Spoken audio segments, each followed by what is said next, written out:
We are going to take you through a number of different issues with my colleagues up here on the podium offering their particular insights. I will not spend time going through their biographies. You have them. They're all exceptionally distinguished individuals.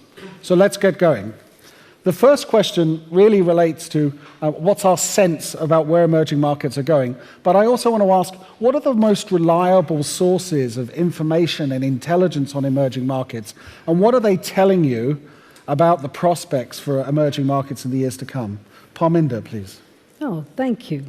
Okay, so my work is in the UK in the media and creative industries, and for us, the media and creative industries in the UK from 2000 onwards, the emerging markets, particularly India, China, and many of the Latin American market, became a significant market for our creative products and services.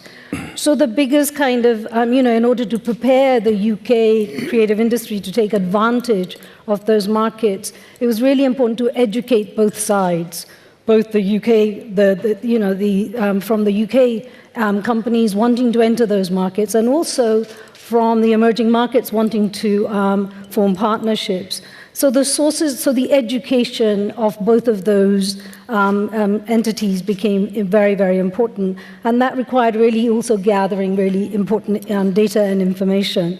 So where did we go for that information? Certainly in the UK, through the UKTI, UK Trade and Investment Department of the government, we began to develop information and resources that would arm certainly that sector, but the same apply to all the other sectors, with really evidence-based research and information. Yeah, and you can apply the same. U.S. aid in the U.S. is another source of very important information.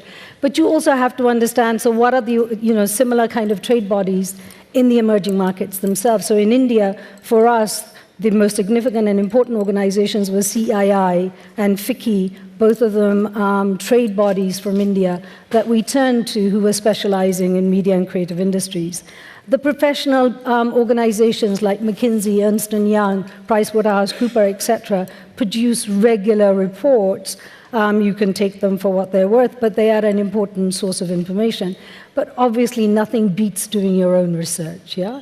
I mean, the one source that you should not listen to is CNN and BBC and the media, because they're about sensationalizing what isn't working in the emerging markets. They're about sensationalizing all the things that went wrong, yeah?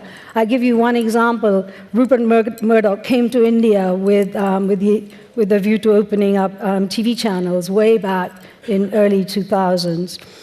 Lost a lot of money, so he learned it the hard way. He came in, lost a lot of money, and then redeveloped his business model. I think the biggest question, those of people who are thinking of going into the emerging markets, is to ask why. Does it fit in with my business plan as it is? And how informed am I about the market and the sector that I want to leverage opportunities for my own business growth?